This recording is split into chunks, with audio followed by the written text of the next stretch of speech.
What up, this is Rama Screen covering movies, TV, and entertainment, and here's my review of Netflix series Feel Good Season 2. Hey, before you watch my review, please subscribe to my channel, press that like button, ring that bell so you can get notified whenever I post new videos. And if you'd like to help support this channel, please do so at patreon.com/ramascreen. That's patreon.com/ramascreen. Let's rock this. First up, I would like to say thank you to Netflix for granting me the screeners to this new season. They've asked me to not spill spoilers, therefore this review is spoiler free. I repeat, there are no spoilers in this video review. I mentioned in my review of previous season 1 that the comedy in Feel Good is relational. May and their girlfriend, May and their parents, May and their fellow comedians at the club. The humor was always baked into those connections or interactions. Well, while that approach does spill over onto this new season 2, for some reason, May and co-writer creator Joe Hamson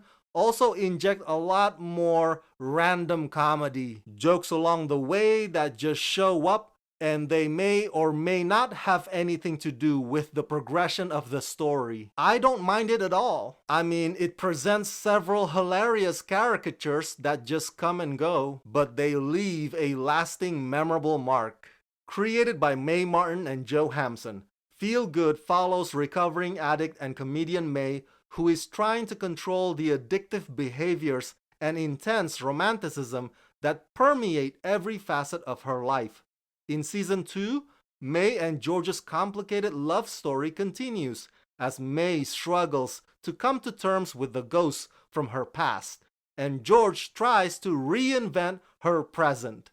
Can they grow together, or will they grow apart? Before I go any further, I have a tiny bit of bad news for you. If you like this show, unfortunately, season 2 is the final one. Yeah, I'm sorry. I wish that wasn't the case, but Feel Good will only have 2 seasons and that's it. Arrivederci! Anyway, but the upside is May and Joe give the story a proper closure. The joke at the end is even more cute than funny, and that's okay. This season 2 goes back and forth between Canada and England. I don't know if they shot it in just one location and made it seem like they did both countries, but either case, the traveling across the pond does convey how far the characters are willing to go and fight for one another. On that note, the first few episodes are actually about each of them figuring out whether or not having the other person in their life is healthy. And while I'm not allowed to tell you the outcome of that journey, I can tell you this, however. Their situation forces them to sort of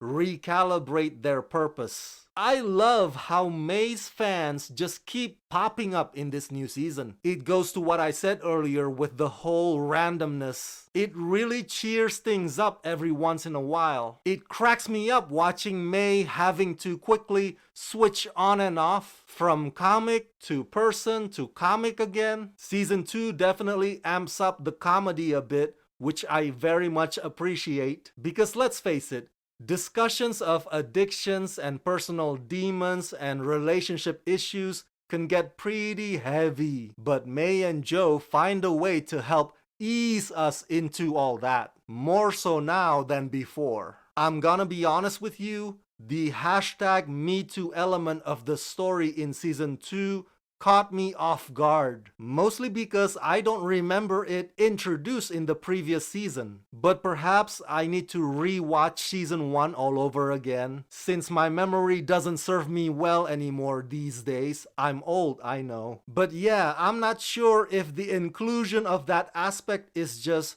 this show's effort to speak in a much broader term. It's a fascinating exploration nonetheless, and one that I think will receive strong responses from the viewers. The stereotype out there is that comics with the darkest, most screwed up life tend to be the funniest on the stage. I'd like to believe that that's not always true, but in the case of the character May, it makes for a riveting mix of laughter, conflict, and romance. What an oddly amusing show. I'm gonna miss Feel Good.